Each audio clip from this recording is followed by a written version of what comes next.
अस्सलाम वालेकुम एवरीवन, मेरा नाम है शुमाइला और आप सबको टेक 5 के चैनल पर एक बार फिर से खुशामदीद। अभी तक की वीडियोस में हम आपको एक्सेल के लेआउट के ऊपर काफ़ी मालूमात फराहम कर चुके हैं और उम्मीद करते हैं आप इससे काफ़ी मुस्तफ़ीद हुए हैं। अगर आप कुछ और जानना चाहते हैं तो कमेंट्स बॉक्स में हमें ज़रूर आगाह करें। एक्सेल की शीट पे अब हम अमली तौर पर बाकायदा इसका आगाज़ करते हैं। ये एक एक्सेल की बिल्कुल न्यू शीट मैंने ओपन की है। हमने लेआउट के बारे में डिस्कस कर लिया है, जल्दी से उसका क्विक रिकैप कर लेते हैं। सबसे टॉप पे बार को हम टूल बार कहते हैं। इस टूल बार में सेंटर में इतने पोर्शन को हम टाइटल बार कहते हैं। टाइटल बार से मुराद जो भी इस शीट को आप या इस वर्कबुक को नाम देंगे और अगली बारी जब आप मुस्तकबिल में इसको खोलेंगे तो वो नाम आपको यहाँ पे नज़र आएगा। जैसा कि मैंने पहले बताया है कि ये बिल्कुल नई शीट खोली है तो बाय डिफ़ॉल्ट यहाँ पे बुक 1 लिखा हुआ नज़र आ रहा है। बाएं जानिब क्विक एक्सेस टूल बार है, दाएं जानिब भी क्विक एक्सेस टूल बार है। इस वाली बार को हमने कहा था रिबन बार कहते हैं। रिबन बार के अंदर रिबन टैब्स होते हैं। हर रिबन टैब का अपना ग्रुप होता है, उस ग्रुप के अंदर डायलॉग लॉन्चर होते हैं। इसको हम नेम बॉक्स कहते हैं, इसको हम फार्मूला बार कहते हैं। ये कॉलम हेडर हैं, ये रो हेडर्स हैं, ये आपका वर्टिकल स्क्रॉल बार है। डाटा को अमूदी सिमत में ऊपर से नीचे की जानिब देखने के लिए इस बार का इस्तेमाल करते हैं। इसको हम नेविगेशन बटन कहते हैं। ये हमारी शीट्स हैं। ये उफ़क़ी सिमत में स्क्रॉल बार है। बाएं जानिब से दाएं जानिब डाटा देखने के लिए या तो हम माउस से क्लिक करके ड्रैग करेंगे या हम इस बटन पे क्लिक करेंगे तो हम आगे जा सकते हैं। इतने हिस्से को हम स्टेटस बार कहते हैं। स्टेटस बार में ये व्यू शॉर्टकट्स हैं और ये जूम स्लाइडर हैं शीट को बड़ा करने के लिए और शीट को छोटा करके देखने के लिए हम इस स्लाइडर का इस्तेमाल करते हैं। तो जनाब हम रिबन बार में सबसे पहले बटन फाइल को देखते हैं, इसमें क्या क्या ऑप्शंस हैं और इनको कैसे इस्तेमाल कर सकते हैं। फाइल पे क्लिक करने पे आपको बाएं जानिब बहुत सारे बटन्स नज़र आ रहे होंगे जिसमें होम का बटन है और होम के बटन में आपको यहाँ पे न्यू के अंदर बहुत सारी शीट्स दिखाई दे रही हैं। यूज़र आमतौर पर ब्लैंक वर्कबुक के ऊपर काम करना प्रेफर करते हैं, लेकिन अगर आप कोई स्पेशल प्रोजेक्ट बनाना चाहते हैं या बना बनाया एक्सेल माइक्रोसॉफ्ट की तरफ से प्रोवाइडेड टेम्पलेट्स के ऊपर वर्किंग करना चाहते हैं तो आप अपने उस सब्जेक्ट के मुताबिक उसको यहाँ पे फाइंड करके उसके ऊपर काम कर सकते हैं। मोर टेम्पलेट्स पे जब आप जाएंगे तो आपको यहाँ पे नज़र आ जाएगा nutrition tracker, periodic table, US college decision helper, money in excel, movie tracker. इसके अलावा अगर आप किसी और चीज़ पे बिजनेस पे देखना चाहते हैं तो बिजनेस से रिलेटेड ये टेम्पलेट्स आ जाएंगे। अगर आप पर्सनल पे करना चाहते हैं तो पर्सनल से रिलेटेड माइक्रोसॉफ्ट में ये कुछ बने बनाए टेम्पलेट्स हैं। इसी तरह प्लानर्स एंड ट्रैकर है, लिस्ट्स हैं, बजट्स हैं। ये बजट्स के बने बनाए टेम्पलेट है, आप इनमें से किसी के ऊपर भी काम कर सकते हैं। चार्ट्स हैं, कुछ चार्ट्स के बने बनाए टेम्पलेट्स हैं और कैलेंडर्स हैं। हम बैक पे आ जाते हैं। अभी हमने जैसे पहले बताया कि ब्लैंक वर्कबुक पे हम काम करेंगे।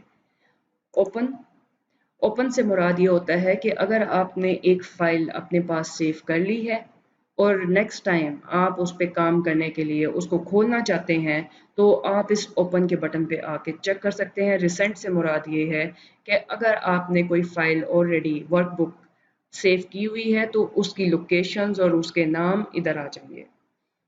वन ड्राइव आपका इधर ऑप्शन दे देगा। अगर आप क्लाउडिंग के थ्रू या आपने ऑनलाइन अपना डाटा सेव करना है तो वो यहाँ पे आपकी लोकेशंस बता देगा। दिस पीसी से मुराद ये है अगर आप लैपटॉप इस्तेमाल कर रहे हैं या विंडो सिस्टम इस्तेमाल कर रहे हैं तो वहाँ पे आपको वो लोकेशंस के फोल्डर्स दे देगा और उन फोल्डर्स में आप उस लोकेशन से अपनी फाइल को ढूंढ के खोल सकते हैं। ऐड अ प्लेस, आप इसमें अपनी प्लेस को भी ऐड कर सकते हैं। उसके बाद इन्फो है, एक वर्कबुक को प्रोटेक्ट कैसे किया जाता है, उसको इंस्पेक्ट कैसे करेंगे, उसको मैनेज कैसे कर सकते हैं और उसकी ब्राउज ऑप्शन। अभी जो मैंने फाइल खोली हुई है उसकी ये इंफॉर्मेशन प्रोवाइड कर रहा है कि अभी तक इसको सेव नहीं किया, तो इस वजह से उसका साइज मेंशन नहीं किया गया। टाइटल, जिस तरह मैंने अभी आपको टाइटल टूल बार के अंदर टाइटल बार पे बताया था कि बुक 1 बाय डिफ़ॉल्ट लिखा हुआ है। मैंने अभी इस बुक को सेव नहीं किया, ना इसको कोई टाइटल दिया है, तो वो कह रहा है जी add the title, add a tag और add a category. Related detail dates वो दे रहा है कि लास्ट मॉडिफाइड 936 पे ये बुक खोली गई थी, क्रिएट की गई थी 927 के करीब। Related people, author Take 5. This is my channel and modified by also Take 5 to learn.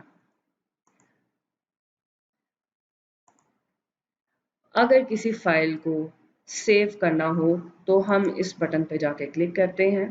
तो चलें, अभी जो मैंने एक ब्लैंक वर्कबुक ओपन की हुई है हम उसको सेव करके देखते हैं।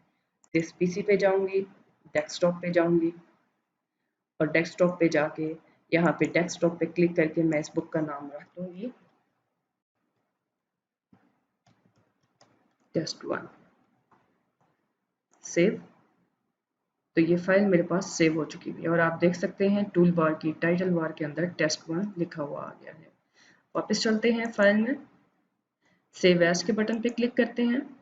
सेव एज का मतलब है कि एक ओरिजिनल फाइल पहले से मौजूद है, उसकी कॉपी बनानी है तो सेव एज का बटन यूज करेंगे, या पहले से बनी हुई शीट के अंदर मैंने कुछ चेंजेस किए हैं तो मैं पुराने वाला डाटा भी रिमूव नहीं करना चाहती और जो न्यू शीट बनाई है उसको अलग किसी नाम से सेव करना चाहती हूँ, तो अगेन दिस पीसी डेस्कटॉप पे क्लिक करूंगी ताकि आसानी हो मेरे लिए डेस्कटॉप पे ये फाइल्स हैं मैं उसको क्विक ओपन कर सकूं।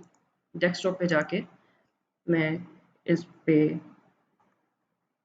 लिख दूंगी कॉपी टेस्ट 1 सेव। तो अब ये कॉपी टेस्ट 1 के नाम से मेरे पास सेव एज के अंदर एक फाइल बन चुकी है। अगेन फाइल, उसके बाद प्रिंट। किसी भी एक वर्कबुक को या वर्कबुक के अंदर शीट्स को प्रिंट करने के लिए आप इस प्रिंट के बटन पे जाते हैं। अगर आपका प्रिंटर अटैच हुआ हुआ है तो वहाँ पे बहुत सारी ऑप्शंस आ रही होती हैं, आपने उस एग्जैक्ट राइट प्रिंटर पे क्लिक करना है, फिर उसके बाद आप यहाँ से ऑप्शंस पे जाके प्रिंट की कमांड दे सकते हैं कि आप प्रिंट किस मोड में चाहते हैं। मुस्तकबिल में हम डिटेल में जाके इसके बारे में बात करेंगे। अगर आप ये फाइल अपने लोगों से शेयर करना चाहते हैं अगेन विया ईमेल या क्लाउडिंग के थ्रू, तो आप ये वाला टैब यूज करेंगे।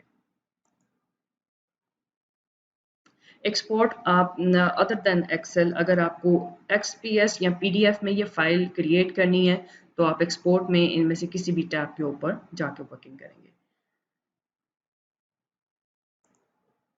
पब्लिश, अगर आप इसको पावर बीआई पे बिजनेस इंटेलिजेंट में जाके इसको पब्लिश करना चाहते हैं तो ये अगेन बहुत बड़ा टॉपिक है। फ्यूचर में इंशाल्लाह डिटेल में हम इसमें जाके बात करेंगे कि आप अपनी वर्कबुक को कैसे पब्लिश कर सकते हैं।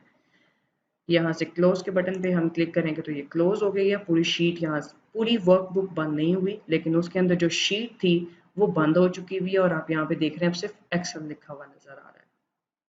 अब अगेन अगर मैं फाइल में जाऊं और मैं न्यू के बटन पे जाऊं और यहाँ पे ब्लैंक वर्कबुक पे क्लिक करूं तो ये अब बुक 2 के नाम से आ गया है, यानी कि ये बिल्कुल एक नई फाइल है। ना इसमें टेस्ट 1 जो मैंने सेव की थी कॉपी टेस्ट 1 जो वो भी सेव की थी वो नहीं है, ये एक बिल्कुल न्यू फाइल है जिसके अंदर मैं वर्किंग अपनी स्टार्ट कर रही। उम्मीद करती हूँ आपको ये काफ़ी फ़ायदेमंद साबित हुआ होगा। Do like and do subscribe this channel. अल्लाह हाफ़िज़।